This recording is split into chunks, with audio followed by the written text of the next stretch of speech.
You've probably heard this expression before. He who dies with the most toys still dies. Can't argue with that one there.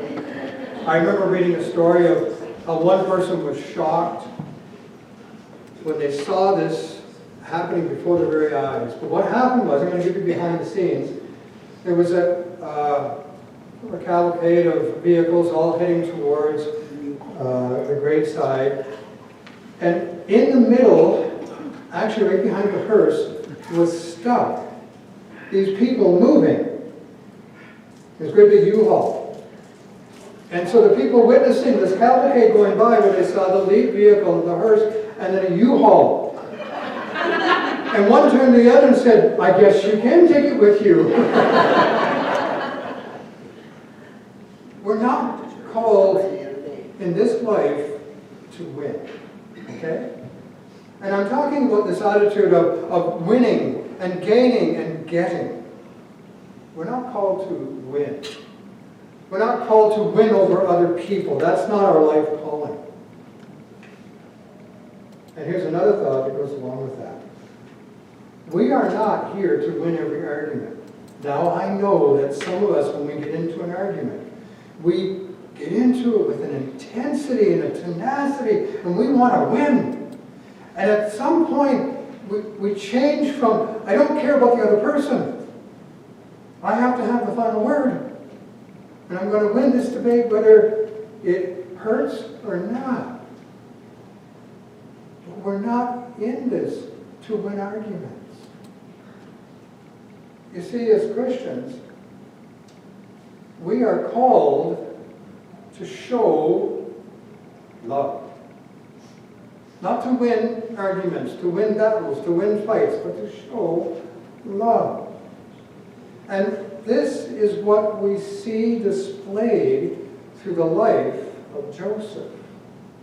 Last week we started looking at Ephesians chapter 5, verse 21 to 33. And there's so much that we can get out of that portion. But what we're going to focus on, as I mentioned last week, is two key words. And the key words were respect and love. Respect and love. And then I said we're going to combine that with Ephesians chapter 4, verse 15, when Paul was saying to them, he said, instead, speaking the truth in love. Speaking the truth in love. Now get this. And you know, we could spend a day going over this, but we have a potluck, so I promise I will keep it short. He says, we will grow to become, in every respect, the mature body of Him who is the head, that is Christ. And that is so applicable. When we're in dialogue, when we're in discussions, when we're talking with other people and we're sharing with them the truth, this should be our objective, right? This should be our objective. And as we look at the life of Joseph and the way he interacted with his brothers, we can see that was his objective, for them and for him to grow. For them to grow. He was very compassionate the way he dealt with his brothers.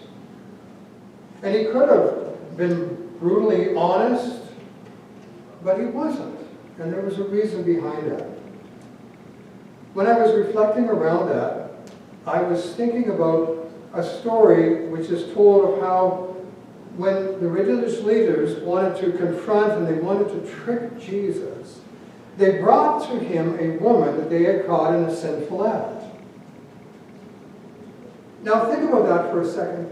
They wanted to trip him. That was the whole goal. They wanted to trip him. But what did they do? They were using somebody else for their own gain. Isn't that true? They were using this woman for their own profit, for their own gain. And I love the way Jesus responded to them. What did he say to them? It's in John chapter 8, verse 1 to 11. What did he say? You know what he said? I'll give it to you right now. I'm going to reveal the secret. Nothing. He didn't say anything. As a matter of fact, he just stood there, and they're saying he was writing in the sand. Have you ever felt the deafening sound of silence? Silence helps us to think. A lot of times that's not what we want to do. We want to be crowded out by noise, but silence causes us to think. And I believe that's exactly what happened there. They brought him, there was a big commotion, there's a lot of hollering and screaming, and they asked him a question, and he just stood there, writing in the sand, letting them think about what they were doing. And what happened as a result of that? They slowly left, didn't they? One after the other. They all left. Until there was a point where Jesus turned to the woman, and he said, "Where are your accusers?" They were all gone. And then she said, and listen to this response. He says, "Didn't even one of them condemn you?" Because that's what they were there for. They wanted her to be condemned. And then she says, "No, Lord." She acknowledges who he is. She acknowledges him. And then what did Jesus say? "You're a bad girl." No, he said, "Neither do I. Neither do I. Don't sin no more." You see that reaction, the interaction. Jesus let their conscience speak for themselves. Jesus didn't get engaged in all of this, and then he looks at the woman who obviously lived a lifestyle which was completely contrast to what he was teaching and what he was living, and then he says, "I'm not going to condemn you. Don't sin anymore." You see, that's how he knew he could work in people's lives. We're not here to win arguments. Loving people. Loving people. Now, let's understand a few things about loving people. Number one, loving people doesn't mean we have to always agree with them. That's not what it means. As a matter of fact, when you disagree with people and maintain your own values and your own beliefs and your own standards, that means you love them. So it doesn't mean disagreeing with people or agreeing with people. It doesn't mean sacrificing the truth. It doesn't mean sacrificing our convictions. It means being truthful with them, being honest with them about who you are and where you're coming from and what you believe, but still loving them at the same time. Truth is not, listen to this, truth is not a bat that we hit people with when we want to straighten them out. Now, I know that none of you ever thought of that in your entire life. But there's a few times, right, when you were thinking, man, if I could just take a stick and just straighten him out, that'd do the world good. The truth is not a bat. It's not a stick with which we try to straighten people out with. So speaking the truth in love, that's what this is all about. How do we speak the truth in love? And again, to help us to understand that, we're going to look at Joseph. Joseph and the coat that was very ornate. Are you waiting for me to say what? The coat of many colors? I'm sorry. Again, in the Hebrew, it says a very ornate coat. So you can take it whatever you want. That's not the important point here. But the life of Joseph and the way he interacted with his brothers really helps us to understand what, yeah, there it is right there, for those of you who are doubting. Then you can turn to me after and go, hey, I told you it was a coat of many colors. But the way he interacted with his brothers helps us to see how we can confront people with the truth in a loving capacity. First, we have to remember that Joseph needed to learn a lot of lessons. Joseph was a brilliant person. He was a gifted person, but he knew it. We all know people who are like that, right? They're very intelligent and they know it. And it says in verse 6, let me repeat. Now Joseph was well built and handsome. He had integrity and vanity at the same time. That's not a good combination. And what happened was, he ended up in prison. I said it last week. His integrity and his vanity landed him in prison. The way he treated people, even though he was truthful, wasn't very pleasant. And he ended up in prison. And prison changed him. It changed him. That's something to think about, again, without it. I'm not going to go too deep in all of these points, but it changed him because, number one, God was with him, and number two, he recognized that. He saw that. He acknowledged it. He was aware of it on a daily basis, which helped him to endure years in prison. In Genesis chapter 39 it says, "But while Joseph was there in prison, the Lord was with him. And he granted him kindness. He showed him kindness and granted him favor in the eyes of the prison warden."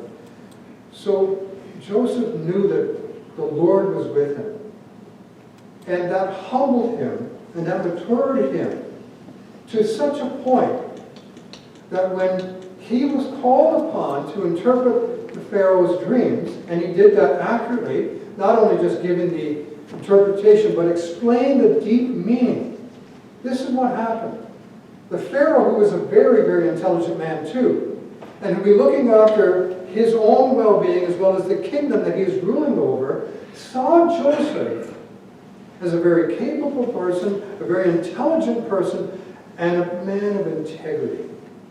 He was humble. And he looked upon Joseph, and he sized him up, and he said, "I can put you in charge of taking care of all this. I can see that you're trustworthy."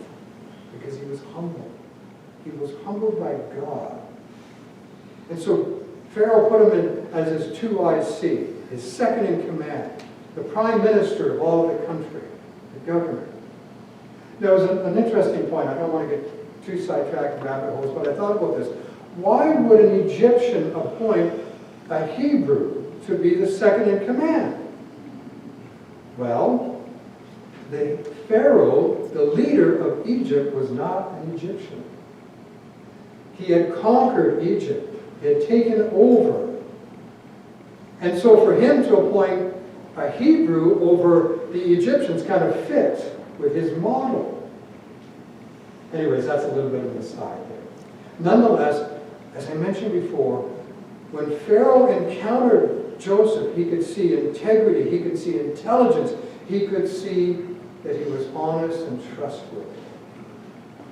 And so Joseph, through his experience, became a deliverer.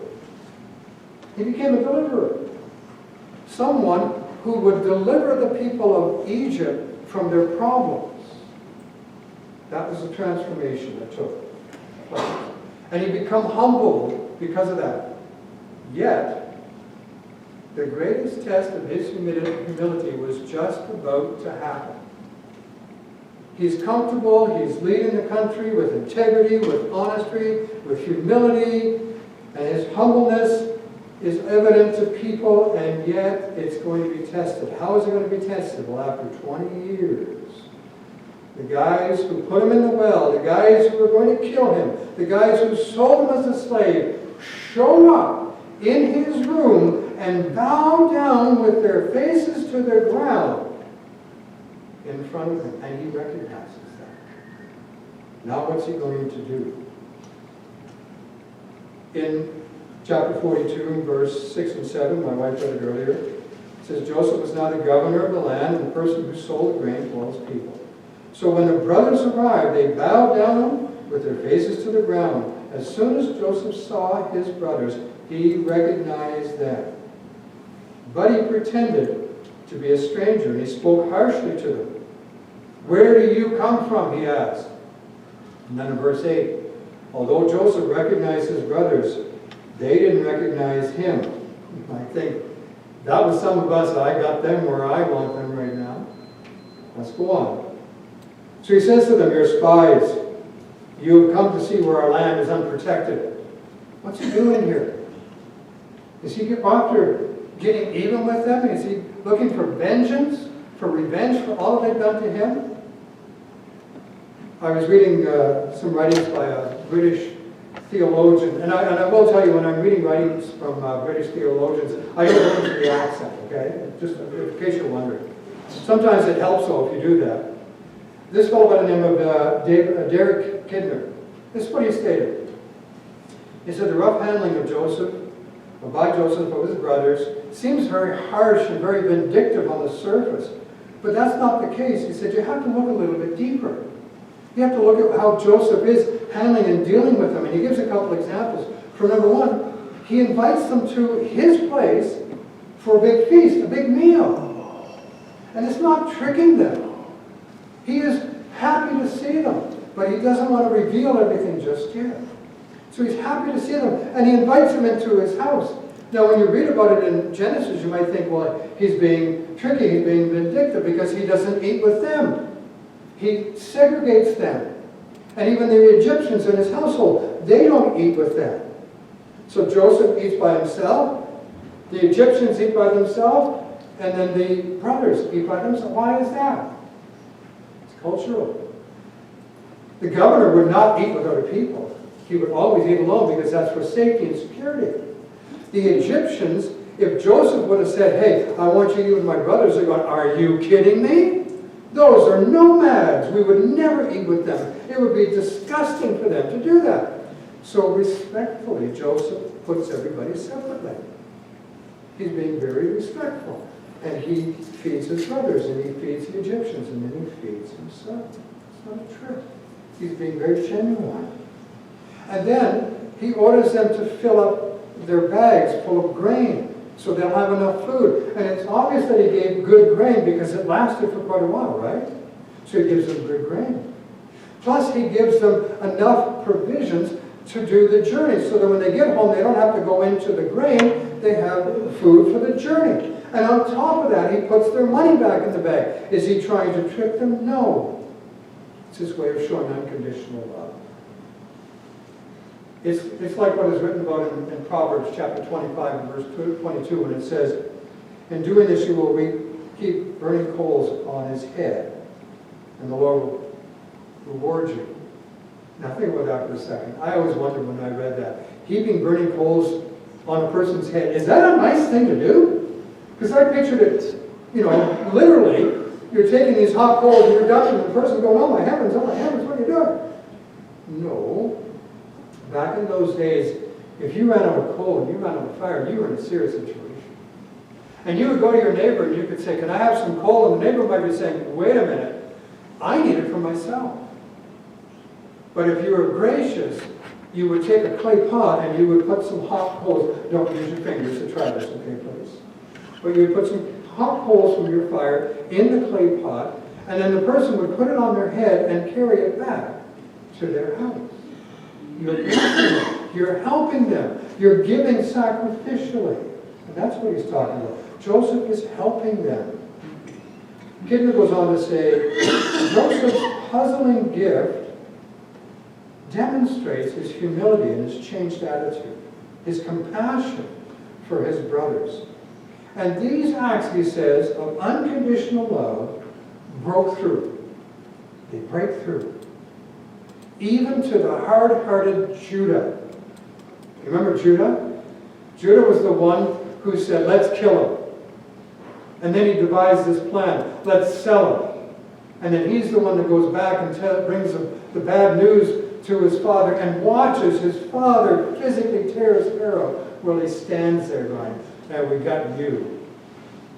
It changes. Joseph is speaking truthfully in love. And he allows God to work in their lives. And he's changing. God is changing their attitudes and he's changing their lives. See, Joseph could have been a whole lot easier about the whole thing.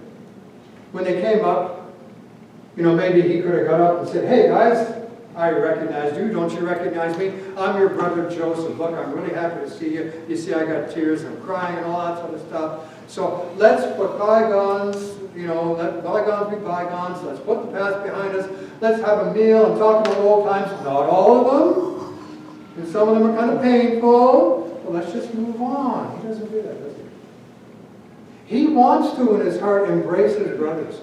It talks about in the Bible, in this passage, so many times when Joseph weeps, he's crying. He cries when they first come. He cries when he sees his youngest brother Benjamin.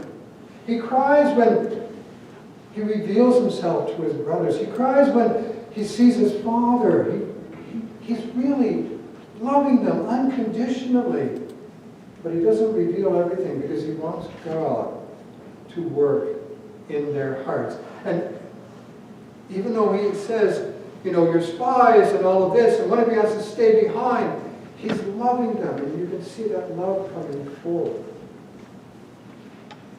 Let's skip right along here. Sorry about that. See, God is a God of love, a God of truth. And everything goes together. See, truth and love have to go together. You cannot have one without the other. And what happens in their life is because Joseph allows God to work on their hearts. And so when we go to Genesis chapter 42, and then we see the results of him allowing God and him being patient. And this is what happens. They said to one another, surely we are being punished because of our brother. We saw how distressed he was and we pleaded for his life, but we would not listen. And that's why this distress is coming on us. It's a fascinating thing. Joseph is pouring love on them, but he's treating them harshly. All they can think about is, what? Look what we've done, and this is why it's happening to us. And you see, Joseph wants them to unburden their hearts. He wants them to see their guilt and then to seek forgiveness and move past it. Joseph's truthfulness and his compassion has an impact. And we see the results in chapter 43. Judah, the one who had done all this bad stuff, right? Judah says to his own father, and listen to these words, I myself will guarantee his safety. He's talking about Benjamin, the youngest now. Benjamin, he doesn't want, Jacob doesn't want Benjamin to go. He doesn't want Benjamin to be lost to him. He couldn't deal with this. And so Judah says, I will guarantee his safety personally. You can hold me responsible for him. I will not, if I do not bring him back and set him before you, I will bear the blame. You see the change in his heart? The last time when he told Joseph about Joseph, he just stood there and laughed. Now he's saying, this is me and I'll be responsible for all that happens. And then later on, when Joseph is saying, no, I'm going to keep Benjamin, Judah says to Joseph, if my father, now did you hear that word? I don't know if you got it, it's just a little word. If my father, not your father, not the father, this is my dad. He's owning that. If my father, whose life is closely tied up and bound with the boy's life, sees the boy's neck, he will die. Your servants will bring the gray head of our father down to the grave in sorrow. Your servant, Judah, guarantee the boy's safety to my father. Again, my father. I said, if I do not bring him back to you, I will bear the blame before you, my father, all my life. And then he says this, listen carefully. Please let your servant remain here as my Lord's slave, in place of the boy, and let the boy return with his brothers. What's happened here? Judah, who once sold his brother for 8 pieces of silver, who told a lie to his father, who couldn't care about other people's feelings, has become Benjamin's deliverer. What a change. What a change is made in his life. Joseph became a deliverer because he allowed God to work in his life and to bring humility into his life. And now Jacob, Judah, sorry, I get all these names mixed up. You keep track of it for me, okay? That's your role. Judah, the hard-hearted one, has become Benjamin's deliverer. That's what happens when we allow God to work in our life, and what happens when we allow God to work in other people's lives. Now we know there's no guarantees, but are we, as his children, do we trust him enough to allow him to work in people's lives instead of trying to win for the sake of winning an argument? Speaking the truth in love. I put it this way here. Truth without love, it's not really truth. And love without truth, that's not really love.